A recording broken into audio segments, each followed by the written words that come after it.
Hello, ഇന്നത്തെ ഉച്ചയൂണിന് പാകത്തിന് വന്നിട്ടുള്ള കുത്തിരി ചോറ്, അത് കോവയ്ക്കയും വെണ്ടയ്ക്കയും കൂടെ മെഴുക്ക് വരട്ടിയാണ്. നമ്മുടെ ഇവിടെ ഉണ്ടായ കോവയ്ക്കയാണ് കേട്ടോ.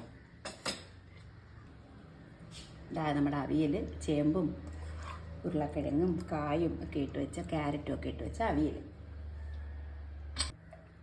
അതായത് ചേമ്പിലെ തോരനാണ്. ചീര ചേമ്പലയാണ് കേട്ടോ. നമ്മുടെ ഇവിടെ തന്നെ ഉണ്ടായ ചേമ്പിൻ്റെ ഇല പറിച്ചതാണ്. ചീര ചേമ്പെന്ന് പറയുന്നത്. അതായത് ചൂര മീൻകറിയാണ്, വറുത്തരച്ച് വെച്ച ചൂരക്കറി. അതായത് ഇഞ്ചിക്കറിയാണ്. ഇഞ്ചിക്കറി വയ്ക്കാൻ സ്ഥലമില്ല, എന്നാലും ഇച്ചിരി അവിടെ ഇരിക്കട്ടെ. അതായത് ഒഴിക്കുക പുളിശ്ശേരി, അമ്പഴങ്ങ അരച്ച് വെച്ച പുളിശ്ശേരിയാണ്. അപ്പോൾ അതായതാണ് നമ്മുടെ ഇന്നത്തെ ഉച്ചയൂണ്.